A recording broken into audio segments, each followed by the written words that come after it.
Oke, halo teman-teman semuanya. Selamat datang kembali untuk teman-teman yang sudah subscribe channel ini. Untuk teman-teman yang barusan aja datang ke channel ini, kenalin aku Rizky Ramadana dan di channel ini kita akan banyak bahas tentang matematika, fisika, baik di materi sekolah ataupun materi olimpiade. Hari ini kita akan bahas materi tentang IPA SMP, khususnya di bab pengukuran. Langsung aja kita masuk ke materinya. Jadi kalau kita bicara tentang pengukuran, kita itu pasti bicara tentang yang namanya besaran. Apa sih itu besaran? Jadi besaran itu adalah sesuatu yang dapat diukur. Segala sesuatu yang kita bisa ukur, itu kita namakan sebagai besaran. Contohnya volume dari botol ini, itu kita sebut sebagai besaran. Panjang dari meja, itu kita sebut besaran. Keras atau kecilnya suara yang aku hasilkan sekarang, itu juga merupakan suatu besaran. Kita lihat contohnya ya. Pertama, dijual tanah seluas 1.500 meter persegi. Nah ini yang di highlight, 1.500 meter persegi itu adalah satuan ya, karena itu adalah cara kita mengukur tanah tersebut. Cuaca di Surabaya diprediksi akan cerah sepanjang hari dengan suhu mencapai 37 derajat Celcius. 37 derajat Celcius itu juga merupakan sebuah besaran gitu ya, nilai dari suatu besaran. Di contoh yang pertama, besarannya itu luas tanahnya. Jadi yang bisa diukur itu kan luas tanahnya. Di contoh yang kedua ini, besarannya itu adalah suhunya. Kan kita bisa ukur suhunya ya. Contoh selanjutnya, Budi adalah seorang eksportir handal. Tiap tahun ia berhasil menjual 1.000 ton kayu manis. Nah, ini massa dari kayu manisnya. Itu adalah besaran. Selanjutnya, besaran itu bisa kita ukur tidak dengan hanya satuan-satuan yang formal seperti ini, meter persegi, derajat Celcius, ton, nggak hanya itu. Tapi kita juga bisa nyatakannya sebagai satuan yang tidak formal gitu ya. Dalam hal ini jengkal. Panjang meja itu adalah 5 jengkal. Jadi panjang meja itu tetap disebut sebagai besaran, dan setiap besaran itu punya nilai dan satuan. Setiap yang warna hijau di sini itu adalah nilai, yang warna biru adalah satuannya. Jadi 1.500, 37, 1.000, dan 5 itu kita sebut nilai. Meter persegi, derajat Celcius, ton, jengkal itu kita sebut sebagai satuan. Nah, besaran itu dibagi menjadi dua jenis, yaitu besaran pokok dan besaran turunan. Sekarang kita akan belajar dulu tentang besaran pokok. Jadi besaran pokok itu adalah besaran yang intinya aja gitu ya. Jadi kita ambil saripatinya aja, dasar-dasarnya aja. Kan ada banyak tuh ya besarannya. Ada luas, ada panjang, ada suhu, ada macam-macam, ada banyak sekali. Kita ambil beberapa aja yang pokok, kita sepakatin, kita sebut itu sebagai besaran pokok yang nanti akan menjadi dasar. Berdasar kesepakatan ada 7 besaran pokok. Kita bisa lihat contohnya yang ada di sini. Jadi besaran pokok itu ada panjang, massa, waktu, suhu, intensitas cahaya, jumlah zat atau kuat arus. Panjang, massa, waktu, suhu itu udah sering kita temuin ya di kehidupan sehari-hari, tapi intensitas cahaya itu agak jarang kita temui. Jadi seberapa terang atau gelapnya cahaya itu kita sebut dengan intensitas cahaya, kita ukur dengan intensitas cahaya. Jumlah zat itu mungkin teman-teman yang sudah belajar kimia familiar dengan jumlah zat ya, tapi di kehidupan sehari-hari kita jarang menemuinya. Kalau kuat arus masih mungkin lah ya kita berinteraksi dengannya. Itu. Jadi ada 7 besaran pokok. Ini adalah besaran-besaran yang jadi dasarnya gitu ya. Nanti kita lihat apa kaitannya dengan besaran turunan. Nah, besaran turunan berbeda dengan besaran pokok. Jadi selain 7 itu, kita kategorikan dia sebagai besaran turunan. Contohnya yang tidak termasuk dalam 7 itu ada volume, ada luas, ada apa lagi? Ada massa jenis, ada berat, dan lain-lain ya. Ada banyak sekali. Nah, besaran turunan ini selalu bisa didapat dari besaran pokok. Contohnya, kita mau ngitung luas persegi. Luas itu bukan termasuk besaran pokok ya, kalau kita ingat-ingat di slide sebelumnya. Nah, luas itu rumusnya panjang dikali lebar untuk suatu persegi. Nah, panjang itu kan panjang dari suatu persegi itu kan besaran pokok ya, besaran panjang gitu ya. Lebar dari suatu persegi itu juga sebetulnya besaran panjang. Kita bisa ukur dia pakai penggaris. Kita ukur panjangnya sekian senti, lebarnya sekian senti. Itu kan dua-duanya sama-sama besaran panjang sebetulnya. Hanya saja istilahnya aja. Ada panjang dan lebar. Tapi sebenarnya dua-duanya itu adalah besaran panjang. Bisa diukur dengan penggaris. Hasilnya nanti bisa sentimeter, bisa meter, dan lain sebagainya. Jadi luas dalam hal ini besaran turunan selalu bisa didapatkan dari besaran pokok. Dalam hal ini besaran pokok panjang.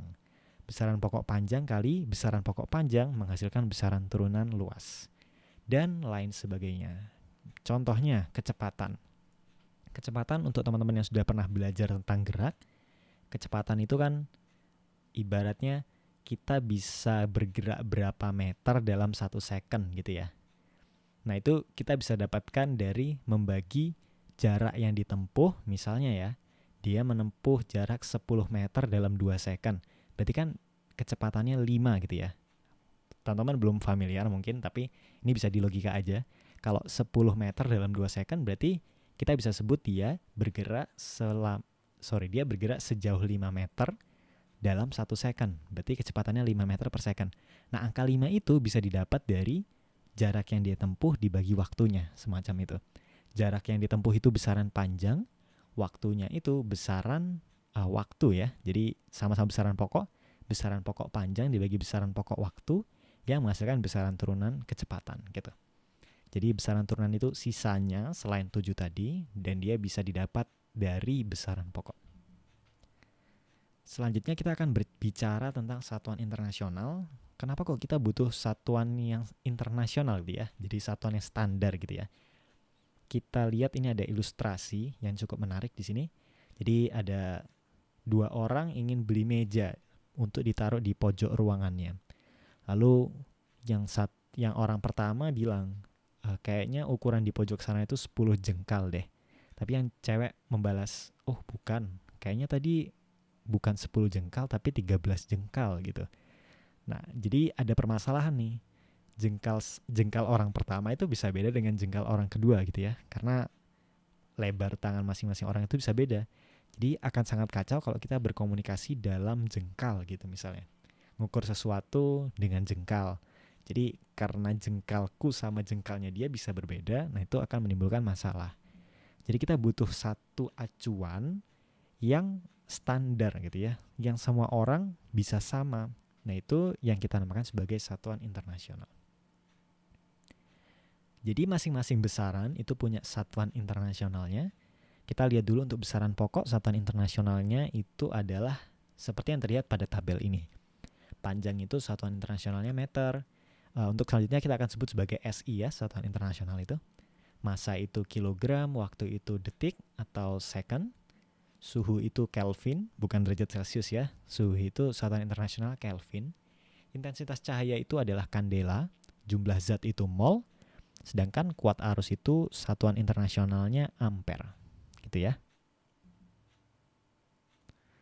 Lalu untuk besaran yang turunan itu bisa dilihat dari gimana caranya kita menurunkan besaran turunan itu dari besaran pokok. Contohnya tadi, luas itu kan panjang dikali panjang gitu ya. Jadi satuannya ya meter kali meter gitu. Meter persegi.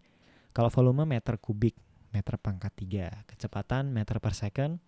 Massa jenis kilogram per meter kubik. Nah nanti teman-teman akan belajar lebih jauh tentang kecepatan dan massa jenis itu di bab-bab berikutnya. Jadi jangan bingung. Untuk sementara cukup tahu aja satuannya seperti ini. Bentuk satuan itu bisa bermacam-macam. Hal selanjutnya yang akan kita pelajari adalah awalan dari sebuah satuan. Atau kalau dalam bahasa Inggris itu prefix ya. Kenapa kok kita butuh itu? Coba bayangin Anda diminta untuk menulis artikel gitu ya. Dan salah satu kalimat di dalamnya itu menyatakan jarak dari Surabaya ke Jakarta adalah 900.000 meter. Untuk Anda yang mendengarkan mungkin gampang ya, 900.000 itu nolnya berapa. Tapi kalau bayangkan kita lagi baca koran, habis itu lihat di sini pusing nggak ngitung nolnya. Ada banyak sekali dan itu dempet-dempetan, tidak dipisahkan dengan titik lagi. Jadi agak pusing baca nol, apalagi kalau udah berderet sangat banyak nolnya. Jadi agak tidak lucu juga kalau kita misalnya ngitung nolnya satu-satu gitu. Jadi kita butuh cara penulisan yang lebih singkat, makanya kita butuh namanya awalan dari sebuah satuan. Untuk di bab kali ini kita akan pelajari 6. Sebetulnya ada banyak sekali, tapi kita batasi aja. Hari ini kita akan belajar 6. Pertama adalah kilo. Jadi misalnya kita tadi kan mengenal besaran panjang itu meter ya. Satuan dari besaran panjang itu adalah meter. Jadi kalau 1 kilometer itu sama dengan 1000 meter gitu ya. Itu makna 1000 di situ. Selanjutnya ada hekto. Jadi 1 hektometer sama dengan 100 meter. 1 dekameter sama dengan 10 meter. Nah, ini tidak hanya berlaku pada meter ya. Jadi bisa juga dalam gram. Tadi kan kilogram ya, satuan dari besaran massa. Jadi 1 kilogram itu sama dengan 1 gram. 1 hektogram itu sama dengan 100 gram dan seterusnya. Kita juga punya desi, senti, mili. Jadi ada 6. Contohnya misalnya 1 sentiliter gitu ya. Berarti itu sama dengan 0,01 liter gitu ya. Jadi ini versi yang ada awalannya itu sama dengan angka ini, angka yang 1110 0,1 dan seterusnya ini dikali satuan yang tanpa awalan gitu ya. Selanjutnya, jadi kalau kita sudah mengenal istilah dari awalan-awalan itu tadi, maka kita bisa nyebut jarak dari Surabaya ke Jakarta itu sama dengan 9.000 dekameter. Datangnya dari mana? Tadi kan 900.000 meter ya. Kita coba balik. 900.000 meter, berarti kalau karena 1 hektometer itu 100 meter, maka 900.000 meter itu 9.000 hekto, betul nggak? 9.000 hektometer, karena 1 hektometer itu 100 meter. Kayak gitu. Begitu juga kita juga bisa nyatakan jarak Surabaya-Jakarta ini dalam kilometer. 900 km karena 1 kilometer itu 1000 meter. Dan seterusnya, ada banyak kemungkinan kita bisa nyatakan dia sebagai dalam satuan-satuan yang lain. Nah, untuk konversi dari satu awalan ke awalan lainnya, tadi kan gampang ya, dari dekameter ke meter atau dari kilometer ke meter. Tinggal lihat aja tabelnya, kali 1000, kali 100, kali 10 atau gimana. Gitu ya, sesuai yang tadi. Tapi kalau kita ubah dari kilo ke hekto gitu misalnya, atau kilo ke deka, agak sulit. Jadi ada satu cara yang lumrah digunakan, yaitu menggunakan tangga seperti ini.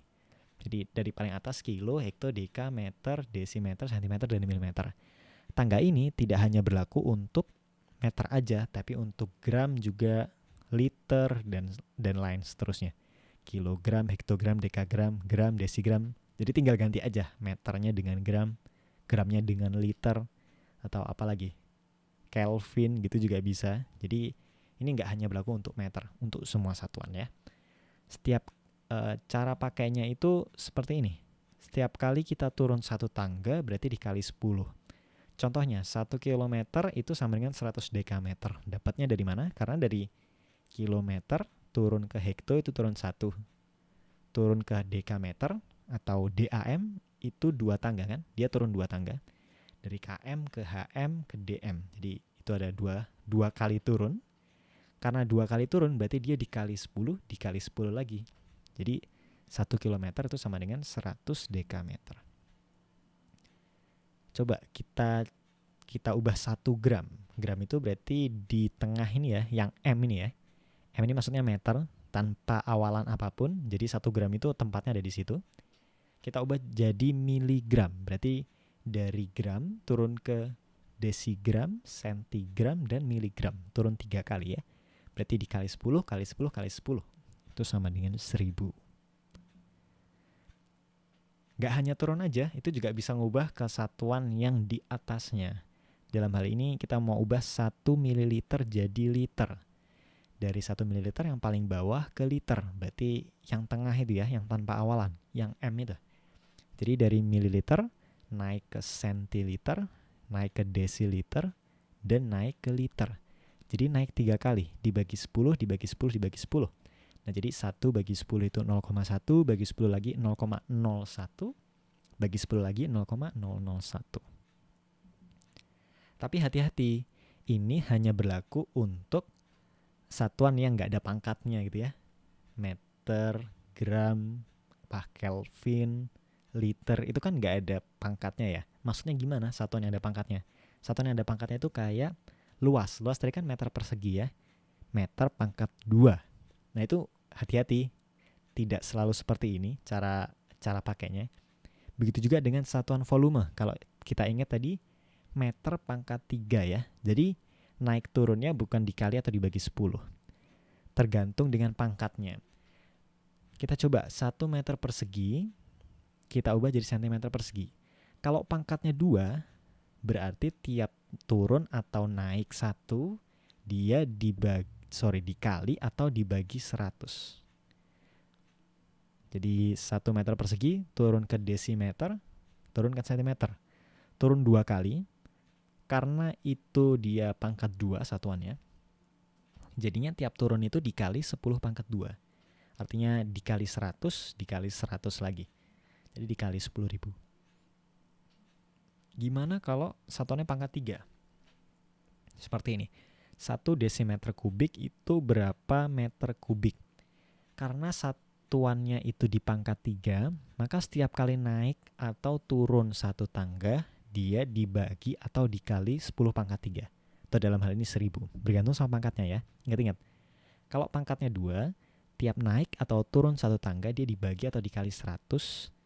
Kalau satuannya pangkat 3, maka tiap naik atau turun 1 tangga, dia dibagi atau dikali 1000. Nanti kalau satuannya pangkat 4 ya dibagi atau dikali 10.000 kayak gitu ya, dan seterusnya. Begitu. Itu jebakan, hati-hati. Nah, selanjutnya kita akan bahas tentang alat ukur. Jadi untuk mengukur sesuatu, tadi kan kita udah mengerti ya, besaran itu adalah sesuatu yang bisa diukur. Cara mengukurnya gimana? Ya pakai alat ukur. Contohnya yang kita dapat lihat di sini adalah penggaris. Cukup familiar ya, ini mudah. Kita kalau cara menggunakan penggaris berarti ada penggarisnya. Terus ujung benda yang satu itu ditempelkan di titik nolnya. Terus ujung yang satunya kita lihat berpapasan, bersebelahan dengan titik yang mana. Dalam hal ini penggaris kita itu ada marknya 1 cm, 2 cm, 3 cm, 4 cm, dan 5 cm. Lalu tiap 1 cm itu dibagi ke dalam 10 skala yang lebih kecil. Jadi tiap garis yang lebih kecil itu dia menandakan 0,1 cm. Ya, jadi ini penggaris, mengukurnya dalam sentimeter satuannya. Skala terkecilnya tadi ya. Jadi 1 cm kebagi jadi 10 garis kecil itu. Jadi 0,1 cm atau 1 mm. Nah, sebuah alat ukur itu selalu memiliki ketelitian atau besarnya itu setengah dari skala terkecil. Dalam hal ini 0,05 cm atau setengah mm. Maksudnya ketelitian itu gimana? Kita akan bahas selanjutnya nanti. Pensil di samping itu panjangnya 3,1 ya. 3 terus kelebihan 1 garis kecil.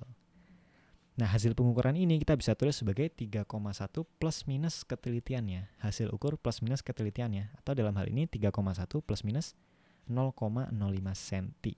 Jadi maksudnya ketelitiannya itu 0,05, artinya hasil pengukurannya itu bisa bervariasi 0,05 ke atas atau 0,05 ke bawah. Dalam hal ini kan hasil pengukurannya 3,1. Jadi sebetulnya itu tidak eksak segitu. Kayak semacam punya error atau kemungkinan salah gitu ya, yang besarnya itu 0,05 cm. Jadi panjangnya itu berkisar di antara 3,05 sampai 3,15 cm. Jadi hasil pengukurannya itu sebetulnya nggak eksak. Semua alat ukur itu punya kemungkinan kesalahan gitu ya. Nah, kesalahannya ini, kemungkinan dia salah ini dinyatakan sebagai ketelitian yang besarnya adalah setengah dari skala terkecil. Oke, mungkin sampai sini dulu video untuk hari ini. Udah cukup panjang juga videonya. Di pertemuan-pertemuan berikutnya, di video-video berikutnya kita akan belajar berbagai macam alat ukur yang lebih advance. Kita juga akan coba mengerjakan latihan soalnya. Oke, sampai sini dulu, kita ketemu di video berikutnya.